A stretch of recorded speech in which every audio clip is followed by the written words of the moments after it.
stop right there. This review is going to have spoilers, I'm telling you right now. If you want to watch Resident Evil Vendetta still and you don't want to know anything about it, just click off this video. It's going to have spoilers.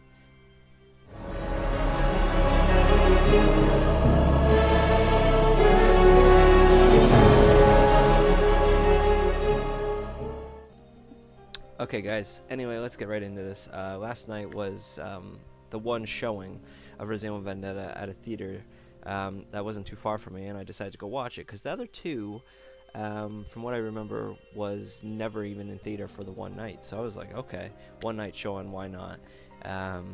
The reason to get out, you know, I like the animated films. I'm not a fan of the actor and actresses films, like the real life ones. I guess you could say real life ones, whatever. I don't know what you want to call them. But yeah, I don't enjoy those, but I have enjoyed the animated ones. I enjoyed the first one more than the second one, and now I've enjoyed the first one more than the second one and third one. I think they kind of go in the order of, in my opinion, what's better. I think the first one's the best, and then the second, and now the third will be the least. So yeah, pretty much to get right into this, guys. Have you ever went into a movie expecting something and then it didn't meet your expectations? Well, in this sort of sense, I went in expecting something and got what I expected. It was pretty much like Resident Evil 6 on screen. It was just action-packed, just non-stop action, a constant. It was like a race. You know what I mean? Right when the movie started, it was just action all the way to the end, and it was just really fast-paced on pretty much what it did. I would say it was 90% really fast-paced and action-packed. The rest was kind of story-oriented or slowed down in little dips and stuff like that. But it was a lot to fit into their hour-and-a-half time frame. I'm actually surprised that movie wasn't going to be longer than it was. So starting off, guys, I think it's the worst out of three. I was disappointed even though I was expecting what I was expecting. So pretty much in the film, you have a bad guy who pretty much looks like Wesker without glasses and has the same intentions as Wesker as well. They're pretty much using the same virus from Resident Evil 4, which is what Leon dealt with, which was cool to hear in the beginning and stuff like that. And also to see Rebecca in the film was awesome because I really like Rebecca, and you don't see her too much anyway throughout the games. Besides, like, don't get me wrong, she has her own game of Zero and spots up in a couple other games like the Resident Evil, the first one as well. But anyways, guys, I do want to give a shout out though. The voice actors for Chris, Leon, and Rebecca were pretty spot on. It was cool and stuff like that. Seeing them in the film, it really gives you spine tickles. But besides those three, there was no one else that you could have known. It was just made up BSAA characters or random enemies or people you just don't give a shit about, which is fine because you have three main characters that most people will really want to see. So obviously they went with the Resident Evil 5 looking Chris. He's he's bulked up. He's not punching boulders in this movie, which I'm surprised they didn't have it. But I think his face looks a little bit, I don't know, not totally like Chris. I know they change it, and I'm just being nitpicky, but I think the face doesn't really suit him that well. But I think Leon looks spot on, and I definitely think Rebecca looked spot on as well. Oh, excuse me, I had a sneeze. Anyway, yeah, going on, like I said, it's just really action-packed. There is no horror to it. That's how Resident Evil is. But I was like I said, I went in the movie thinking it's going to be like really action-packed. I just hope it's not Resident Evil 6 on screen. And when I say not being Resident Evil 6 on screen, it pretty much means anyone that's played Resident Evil 6, a real fan, they didn't enjoy it probably as much as the new fans, because I didn't like sliding over the floor or jumping, all this action-packed crap and stuff like that, and I didn't even like the inventory system in it that much either. So in the movie, you do see regular zombies, but they're a lot quicker. They're not like Resident Evil 2, Resident Evil 3, like slow movement. They're really jumpy and really quick and stuff like that, because they obviously have a different strain of the virus in them as well. So it's kind of makes them react differently, which is fine. They're still zombies, and that's all I really care about anyway in the end. You do see some zombie dogs. You see two. There's a scene where I think a lot of people seen, there was like a little trailer put together, and it was pretty much Leon riding a bike, and he was doing all these fancy moves while driving the bike, killing the dogs. That's cool and everything, seeing all that action-packed stuff. I'm not saying it's unrealistic for a trained agent to do stuff like that, but some of that stuff was just, it was just ridiculous. Don't get me wrong, it's a movie, I get it, and you know, people like to see action, fair enough on them. That wasn't my thing. Also, while killing these two dogs, you actually see that he actually kills a dog and causes the dog to hit a car, which blows up and blows another car up. So for someone that is trying to protect people, as he always does, for him to then just blatantly just kill whoever was in those two vehicles. Don't get me wrong, you could say the dogs could have killed people if he didn't get rid of them. Fair enough. But he drove to a highway, and I'm sorry, in RE2 and, like, not, well, specifically RE2, but, you know, like Resident Evil remake and stuff like that, you deal with dogs in a hallway and stuff like that, and I get they move quick, but how a trained agent wasn't able to shoot them even before him and Chris weren't able to shoot them before even leading them away, and why bring them to a highway and they're running as fast as the bike. Fair enough, you know, the virus is obviously gonna have a huge effect on that, which I don't even criticize them running faster than the bike or whatever like that. Fair enough. The virus obviously gives them super speed, super strength, and all that stuff. So, but what I just couldn't wrap my head around was you're trying to save people, Leon, and you just blatantly got 2 cars of people killed. You know what I mean? Not intentionally. It's not like he chucked the dog through the window or anything, but it's still, that's how it happened. Going on to that is Chris and this new guy, which his name started with an A, I can't remember. Might as well be Albert Wesker, because that's what he looked like, and stuff like that. They have a couple fights, and the fights were kind of like the Resident Evil 5 fight with Chris and Sheva and Wesker. It was just totally ridiculous. But the most ridiculous fight was, I think, at the end, when they're both shooting at each other and running in a circle trying to hit each other. I'm talking like Ring Around the Rosie. They're holding hands while trying to shoot each other, and they're sliding all over the ground, and every time they go to shoot, another one smacks the gun out of their hand, and knife fights and stuff like that. You know, as an action film, I think it was crazy, but like the shooting was ridiculous, how they weren't even hitting each other. Like, I get they're being so quick, but Chris is human. You know, he might be fucking jacked and fucking built like a brick house, but he's fucking human. He can't move faster than bullets, as much as I would like him to, you know, being part of the Resident Evil series and stuff like that, being a main character. So it was just ridiculous seeing them roll on the floor and stuff like that, just dodging their bullets, and it was ridiculous. Don't get me wrong, I expected all these close calls and all this shit, and there's a part where Chris gets smashed part through the glass, and then the bad guy, even though it's been rocking his ass, Chris just goes like this, flips him over his shoulder, goes through the glass, and then he lands at the bottom, and where he kind of is supposed to die, I guess you could say. And I was like, what the fuck? I was expecting something else. And then there was this big, huge monster that reminds me, the monster out of 6 with that weird fucking claw thing. Pretty much similar to that. So Chris is trying to save Rebecca in one of the scenes, and the guy comes and fights him, smacks him around, and I guess I would say in 25 seconds after smacking Chris around, Chris kills him, and he kills him by pulling an incinerator grenade, and the guy I guess the monster didn't see it, and it was on his foot, lights him ablaze, he falls over, he was dead. And I thought, that guy is so intimidating. To see him go down with something as simple as an incinerator grenade, I was like, baffled. I was like, what? Like, there's not going to be more of a fight here? You literally just killed him with an incinerator grenade? I kind of feel like maybe they did the thing with Mikhail, and from Resident Evil 3 when he pulls the grenade, and Nemesis doesn't have a chance to react, and he blows the train up with Nemesis, and Nemesis gets thrown out, but Nemesis ain't dead, he's just injured. So I kind of maybe see some similarities there. Maybe that's why they did it, or maybe they just did it non-intentionally or something like that, but that's how I seen it.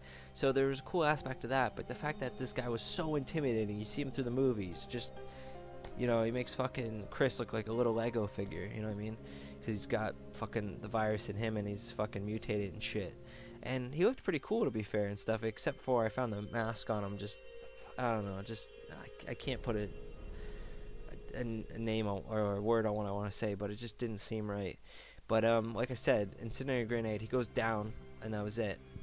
And then after Chris threw that guy out the window, they somehow, I think, mutate together, and they look like a similarity to a tyrant, heart on the chest, and I think he even had 2 heads or something, and he was just mutated to fuck. I think it was both of them put into one. And yeah, so pretty much what I'm saying is the incinerator grenade didn't kill the guy either. He ended up finding his friend, because they were friends at in real life before all this happened. And yeah, I think they mutate together, and then there's sort of like a boss battle, and it's pretty much, if I were to put it together, it was like Thanatos meets Spider-Man, because his nails were like webs, and he was able to latch onto stuff and grab onto stuff and swing at one point in the movie. And I'm just like, it just, they're nails, you know what I mean? It just, seeing them as like fucking like guitar strings, it just didn't suit it. There was a lot of close calls with Leon as well. During the boss fight, he almost got thrown off the roof a couple times, and then pulls out a Desert Eagle, and I was like, I loved eagles and stuff, but it was just, I think it would have been cool to see him with the 10-inch, because, you know, obviously he had the 10-inch and whatnot, but this one was just plain black. It wasn't even the chrome one that he gets in the game, and it didn't even have the 10-inch barrel. But once again, that's more of a picky thing. That's not something that makes the movie horrible. Like I said, I expected fast-paced action. I expected close calls. I expected all the heroes to survive, and that's exactly what happened. Even though, you know, you could say realistically, getting thrown against the wall, or the way they got thrown around by the boss, your spine would be fucking, it'd be broken, you'd be paralyzed. But, you know, I'm not going to nitpick at that, because there was stuff even that happened in the other films where, like, Leon shouldn't have even lived and stuff like that. But like I said, it's a movie. It's supposed to be about the main characters and surviving and doing cool stuff and that. I'm not saying I want to see more horror. I just didn't I didn't want to see so much Resident Evil 6 on screen, so much just action packed. There was another part in the film where, like, Leon's just pretty much a drunk fool, just being a total dick about everything. And I'm just thinking, like, I've never seen him act like that or be like so hostile in a game and stuff. Like, but I guess he was supposed to be at his breaking point, you know, that's why he's drinking liquor and stuff like that, and it's supposed to be a little humor behind it.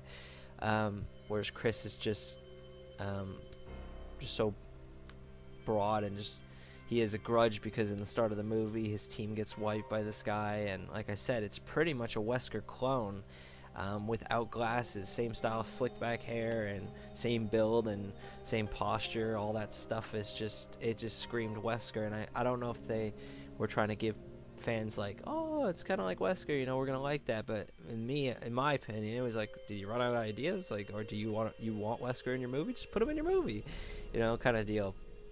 But that didn't obviously happen. There was another part where Chris and, I think everyone's seen this little mini trailer where Chris and Leon are in a hallway, and they're doing like all these fucking moves off each other, shooting zombies and grabbing this zombie, shooting him and sliding, shooting this one, fucking shooting through that one, and it's like totally like a complete action scene. And as cool as it is, and obviously to think that people were actually doing that and stuff like that, it was incredible to see how it flowed together. It looked proper, but like I said, it was way too action packed, and I get it. With all the training these guys had, I'm sure that, I'm not saying they couldn't have done this shit. I'm cool to see them fighting back to back and helping each other out, but to me it was just too much. There was way too much. There was tons of zombies, fair enough, you know what I mean, but there was way too much with what happened, and there was a lot of things that happened with Leon's bike too. I forgot to mention, like, he drove it through the hallway and stuff like that. But at the rooftop as well, he gets the bike to the roof, and he drives off the roof because the tyrant jumps onto a airplane, or I forget what they're called. It's a mix of an airplane and helicopter. I forget what they're called, to be honest, but jumps onto it. So to get it off, he drives his bike off the roof, jumps off, and the bike hits the tyrant, and he shoots it and blows it up. So does minimal damage to the plane, mind you, a big explosion on the wing where the tyrant was. Tyrant falls off, and that's when I said he gets his Spider-Man hands, and his nails come out, and they're just like webs, and he grabs the helicopter and grabs the building. And then you have that scene from, like, remember when Resident Evil 5, when you're both in the, another spoiler alert, if you haven't beat RE5, I don't know why you haven't by now, but if you haven't, click off. Anyway, so when you're Chris and Sheva in the helicopter, and you shoot Wesker in the lava with the nade launcher, pretty much what happens is, while he's swinging, like, whee, Chris comes with a fucking grenade launcher attached to his M4 and just shoots him and says something and shoots him, and it just kind of flashback to Resident Evil 5, and some fans might think, oh, that's sick, you know what I mean? Like, that's cool, but he had the nano launcher the whole time, never shot at him once. And also, Leon actually saved Chris from that tyrant. And because at this moment in time, actually, Rebecca's infected with the virus, and their time is really cutting down to the wire where they have to get her the antidote. So after Leon saves Chris from the tyrant, Chris just fucks off, leaves Rebecca on the floor, and goes to try to find the antivirus. They didn't talk about this, by the way. Like, Leon didn't say, yo, run, I got this. He just, like, went, thanks, Leon, see you later. I'm like, if I was fucking Leon, I'd be like, yo, fuck you, man. You're fucking bigger than me. You come fucking rock this bitch with me. But, so pretty much, another thing is, I'll mention, in the beginning of the video, of the movie, Rebecca gets infected. But within the first half an hour of the film, not only does she get infected, she actually invented the cure right before getting infected. So all her coworkers died, but somehow she was able to breathe the toxin in long enough and still get to the antivirus, put it in, and she was better. And then soon after that, Chris meets where she was working because he heard about her research, and so did the Wesker wannabe. And I'm not saying the story's all over the place. It was pretty clear on what the story was, but I don't know. It wasn't for me personally. Would I recommend watching it? Of course I would, because I'd like to see other people's opinion. I'm probably gonna get a lot of hate on this video because I know even my good friend actually came out of the theater saying, "Dude, that was awesome." And I was like, I don't want to be a buzzkill, but I thought it was fucking god awful, because there's just I don't know if it's just like the old fan in me. Like, I hate seeing so much action in a survival horror. Don't get me wrong, the other two movies weren't exactly horror either. They had their action and as well, but it wasn't to this extent that they went. It kind of just kept getting more action packed as the movies went along and stuff like that. And even though you have the real life characters, it's different stories, even though it's intertwined with either Umbrella or in this case it was Umbrella and Tricell and stuff like that. But like I said, it was cool to see Rebecca in a film. It was cool to see Chris. It was cool to see Leon.